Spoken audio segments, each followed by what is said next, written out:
Bonjour, je voudrais vous parler aujourd'hui de la question de la décision et un certain nombre de choses qui sont en lien avec les décisions, comme le libre arbitre, la liberté au sens spirituel du terme, le conditionnement. C'est un thème, une thématique qui est très présente en spiritualité. La question également de ma responsabilité.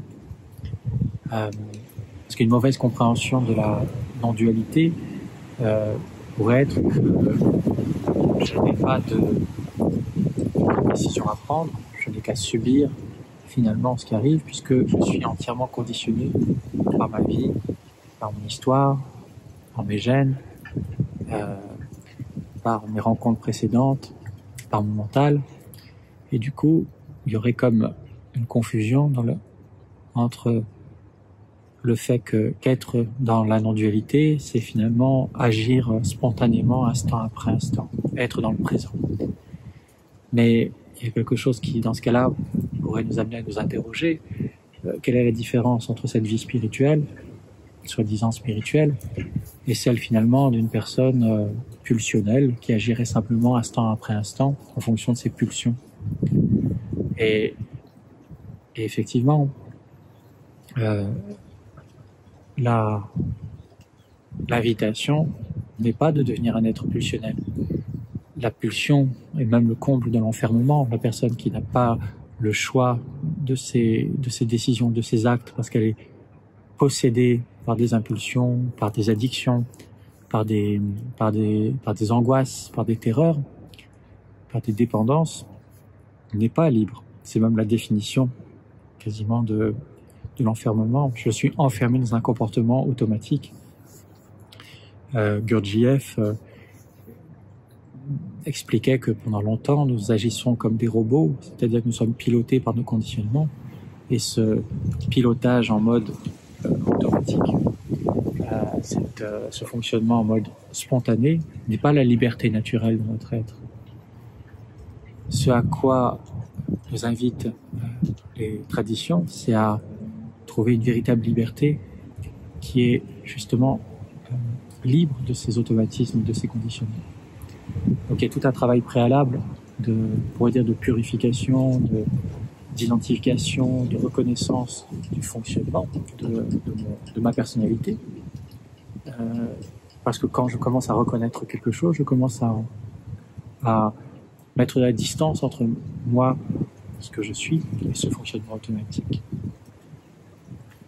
C'est notamment l'objet du tantra, en tout cas tel que je le comprends, qui est d'accroître ma connaissance, ma compréhension de mon propre fonctionnement, de voir mes automatismes, de voir mes peurs, de voir mes réactions. Et au fur et à mesure de cet apprentissage, de cette rencontre avec moi-même,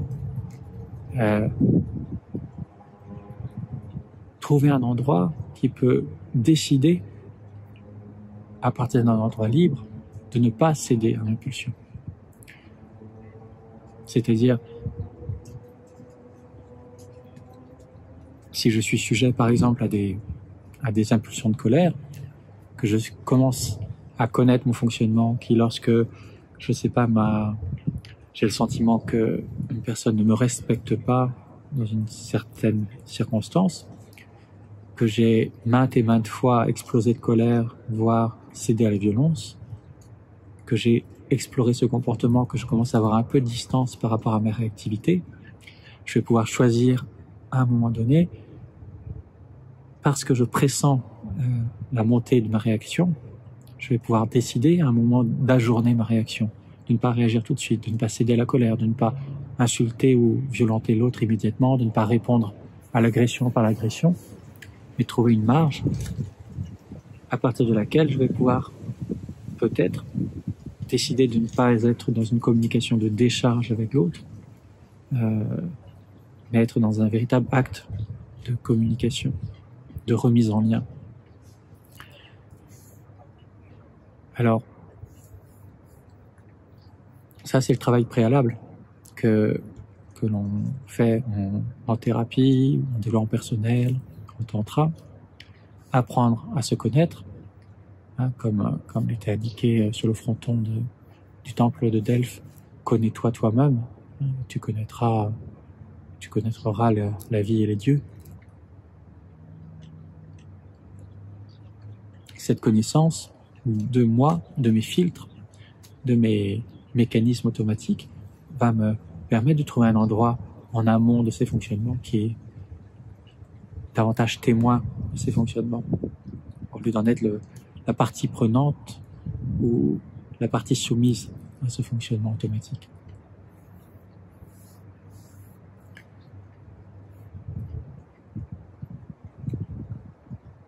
Ça, c'est la base, on pourrait dire.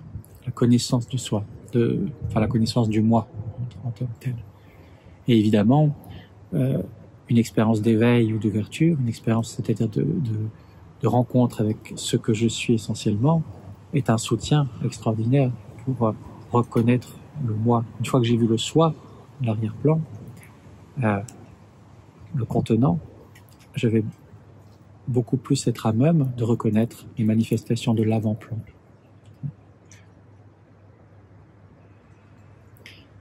Ça n'est pas nécessaire, mais c'est une aide. Alors,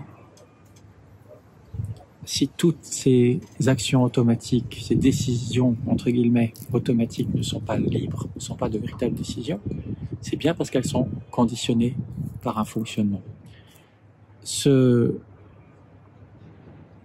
fonctionnements, ils ont en commun une chose. C'est-à-dire qu'ils sont tous dans un mode de réactivité au sens où ils cherchent à obtenir ou à éviter quelque chose. Et que lorsque je suis enchâssé dans ces modes automatiques, je n'ai pas de liberté parce que je n'ai pas le choix.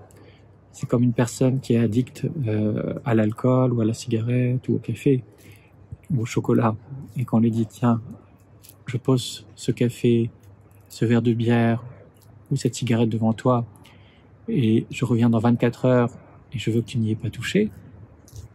Si je suis dans une addiction, je vais avoir très peu de choix, possibilité de choix. Je ne vais pas pouvoir ajourner, je ne vais pas être d'accord pour rencontrer la frustration du manque et je vais probablement prendre une décision, c'est-à-dire en fait subir une impulsion que je n'aurais pas réellement choisi profondément. J'ai des expériences qui ont été menées d'ailleurs il y a quelques années sur le fait que la réussite d'une vie était souvent proportionnelle à la capacité d'une personne à ajourner la satisfaction d'un désir. Que je suis capable de voir à long terme les conséquences de mes actions et donc de ne pas choisir de prendre 100 € aujourd'hui pour en gagner 1000 demain. Voilà, c'est une caricature, mais au plus je suis capable d'ajourner la satisfaction de mon impulsion, au plus je vais être en mesure de prendre des décisions libres et bonnes pour moi ou pour les autres dans la vie. Alors, que nous disent les enseignements spirituels? L'un des enseignements que j'aime beaucoup, c'est celui de la Bhagavad Gita. Pourquoi? Parce que c'est un enseignement qui est très ancré dans la réalité de notre quotidien. Il nous invite non seulement à connaître ce qu'est le soi, ce que nous sommes, ce qu'est Dieu, mais aussi comment vivre notre vie conditionnée, notre vie dans la finitude. Et dans l'enseignement que Krishna donne à Arjuna sur le champ de bataille, je vous invite à réécouter les textes, mais je vous rappelle le contexte. Arjuna se retrouve pris dans le conflit entre deux parts de sa famille, lui et des cousins, et au moment du combat final, il reconnaît dans l'armée opposée les visages de ses cousins, de ses frères d'armes, de ses maîtres, et lâche les armes, descend de son char, parce qu'il ne voit plus le sens de devoir faire la guerre pour assassiner, tuer ses anciens maîtres et amis. Et Krishna, donc l'avatar de Vishnu, descend donner un enseignement à Arjuna, et le cœur de cet enseignement, c'est un enseignement sur la décision, sur l'engagement, sur la responsabilité et sur la décision. L'enseignement de Krishna, si je le résume en une phrase, c'est agis du mieux que tu peux en étant libre des conséquences de tes actes. C'est-à-dire en faisant du mieux que tu peux avec l'intention de servir le dharma, de servir l'ordre cosmique, c'est-à-dire de servir l'amour, mais sois libre du résultat de ton action. Ça veut dire, en tant que guerrier, combat, puisque tu es un guerrier, mais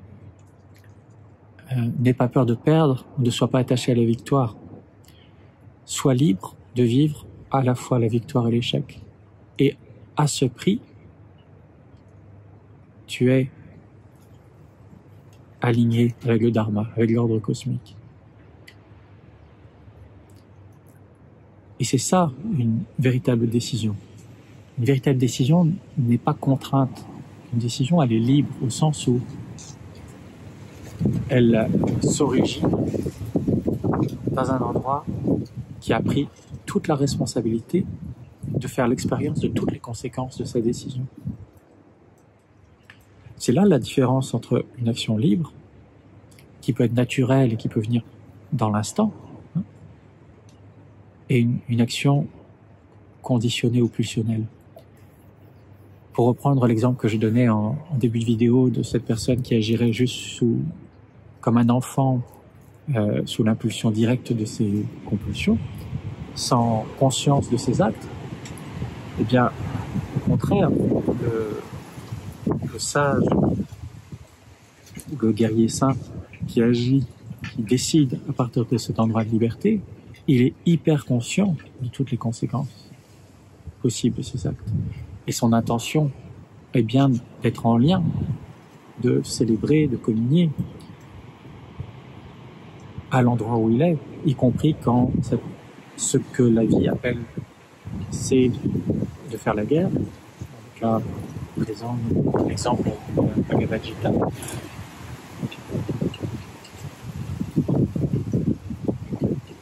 Donc il est hyper responsable, mais il est libre des conséquences au sens où il fait de son mieux et lâche prise sur les résultats de son action, de sa décision. Donc c'est à la fois une intention, sa décision à ce moment-là c'est de servir l'ordre cosmique, la décision d'Arjuna. Il peut aussi décider de fuir le champ de bataille, mais là il irait contre l'ordre des choses. En tout cas dans l'exemple qu'il donnait dans la Bhagavad Gita.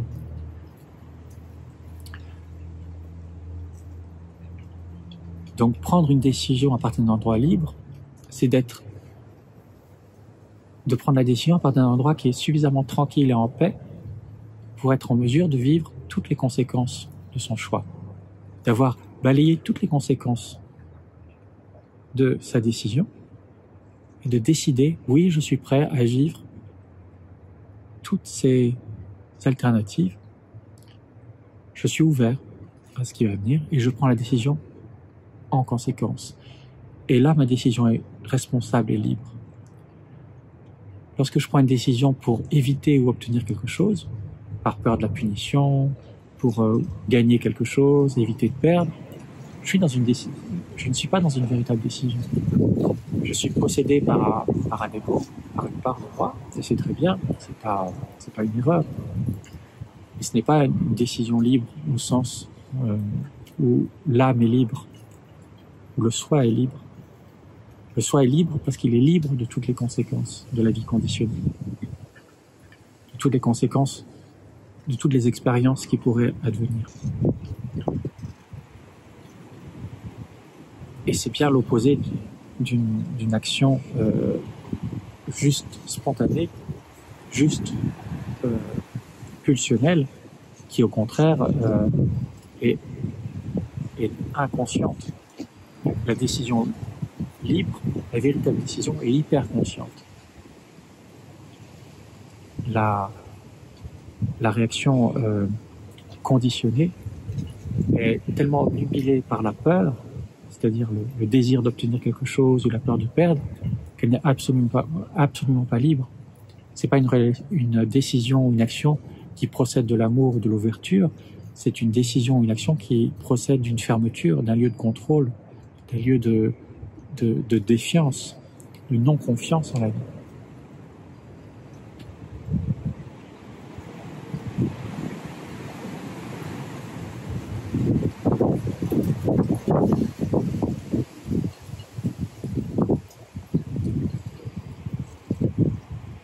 Donc, j'espère déjà que ces quelques éléments vous auront permis de faire la différence entre ce qu'est une compulsion, une pulsion et une décision.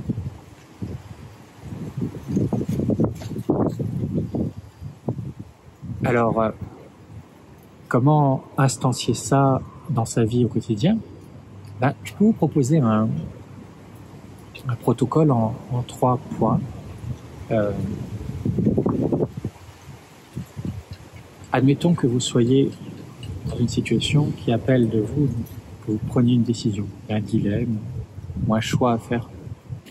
Une fois que vous avez identifié le problème qui vous concerne, la décision qui est en jeu, vous allez commencer petit 1 par identifier les enjeux de cette décision, et notamment tout ce que vous chercheriez possiblement à éviter ou à obtenir à travers cette décision. Et vous allez envisager tous les scénarios possibles, les pires comme les meilleurs. Et puis vous allez vivre en vous projetant dans chacun de ces scénarios, avec toutes leurs conséquences. Vous projeter dedans et vivre à l'intérieur comment c'est de vivre ça. Et de décider de dire oui, comme si c'était ce qui était là. Et d'accueillir chacune des conséquences. C'est une expérience qui n'est pas simplement intellectuelle, elle est holistique, elle est globale, elle est évidemment cognitive, mais elle est aussi émotionnelle, elle est aussi physique. C'est quelque chose qu'on fait beaucoup dans les stages de tantra ou dans la clarification également à un certain endroit. Vivre toutes ces alternatives, tous ces scénarios, jusqu'à sentir que je dis oui, j'ouvre, je m'en remets à ça, j'accueille.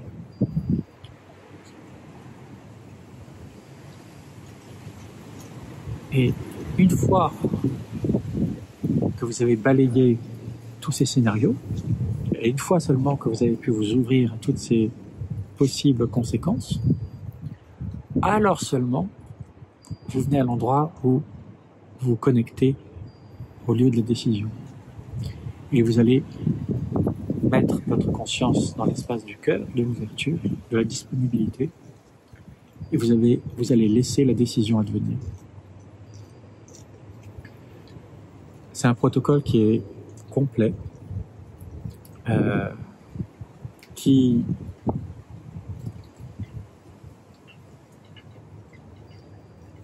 à mon sens